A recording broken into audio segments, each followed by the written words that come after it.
Le projet de loi qui a été présenté ce matin par Madame Duflot est évidemment très néfaste pour les propriétaires. Extrêmement néfaste, je vais dire. Et compte tenu de la crise actuelle du logement, que l'on voit bien se dessiner de manière profonde, ça va encore l'aggraver de manière extrêmement sensible.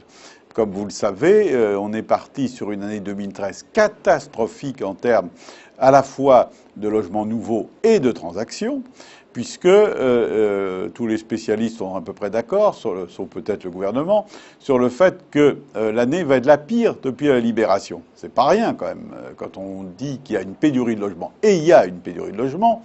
Faire l'année la plus catastrophique depuis la libération, c'est quand même quelque chose d'exceptionnel. Bien. Alors, ceci dit, sur ce qui a été annoncé ce matin, il y a deux dispositions phares qui, bien entendu, ne nous conviennent pas du tout et vont accentuer la crise. La première disposition phare, c'est la perspective de la GUL, garantie universelle des loyers. Autrement dit, garantir le propriétaire contre les loyers impayés.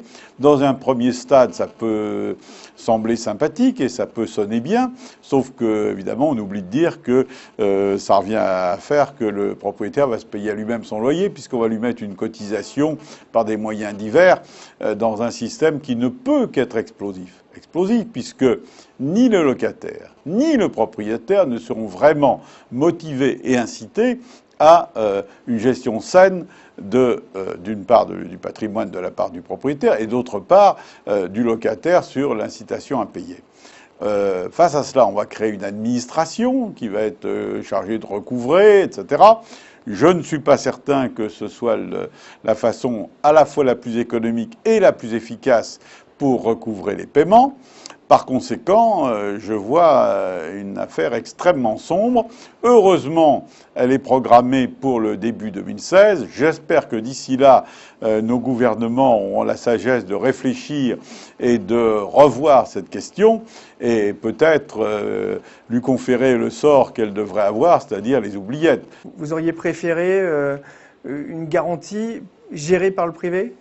Moi, j'ai proposé une idée qui n'a pas percé jusqu'à présent, c'est qu'on distingue clairement les accidents de la vie. D'ailleurs, le texte en parle d'une certaine façon, où là, on sait mesurer le risque, on sait le circonscrire, et on sait aussi que personne ne se met dans cette situation volontairement. Donc, on a un cadre bien précis. Et là, garantir cela, moi, je suis pour, avec un partage propriétaire-locataire. Et deuxième partie, tout ce qui est en dehors des accidents de la vie, là, le propriétaire est libre, comme aujourd'hui, de s'assurer ou de ne pas s'assurer, et il le fait de son plein gré, et sur un marché concurrentiel. Voilà ce qui me paraîtrait raisonnable. Mais pour le moment, ce raisonnable n'a pas percé. Peut-être un jour. Deuxième mesure phare, le contrôle des loyers. Là aussi, une mauvaise nouvelle pour les propriétaires ? Bien entendu, puisqu'ils sont devant une double perspective négative.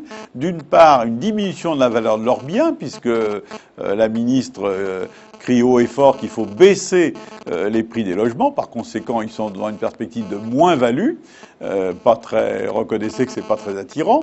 Et puis, deuxième perspective, de voir leur loyer effectivement plafonner et peut-être demain baisser. Par conséquent, le rendement, lui aussi, risque d'être extrêmement médiocre. Donc, on fait tout pour éloigner ceux qui le désirent de l'investissement locatif. Et par conséquent, on va aggraver la crise avec ses conséquences tragiques sur les recettes de l'État, sur les recettes des collectivités locales et sur le chômage. Et quand on parle de l'immobilier et du logement, on a tendance à avoir en tête que quelques professions, mais il y a énormément de professions qui dépendent de l'immobilier. Et par conséquent, on va frapper toutes ces professions. Je discutais il n'y a pas longtemps avec l'organisation des notaires. Ils en sont à examiner des mesures de chômage partiel. Vous vous rendez compte, chômage partiel chez les notaires. Que font aujourd'hui vos adhérents ? Nos adhérents ont malheureusement que deux solutions. Soit, comme l'on dit, ils votent avec leurs pieds, c'est-à-dire qu'ils vont investir ailleurs, dans les pays étrangers. Je parle d'investissements légaux, bien entendu. Et ça, c'est une solution qui s'offre à eux, avec des lois un peu différentes, plus protectrices vis-à-vis du propriétaire. Et deuxième solution, l'abstention. L'abstention, c'est-à-dire qu'ils n'investissent pas, ils restent tranquilles et ils attendent des temps meilleurs. Mais en attendant, la crise s'aggrave.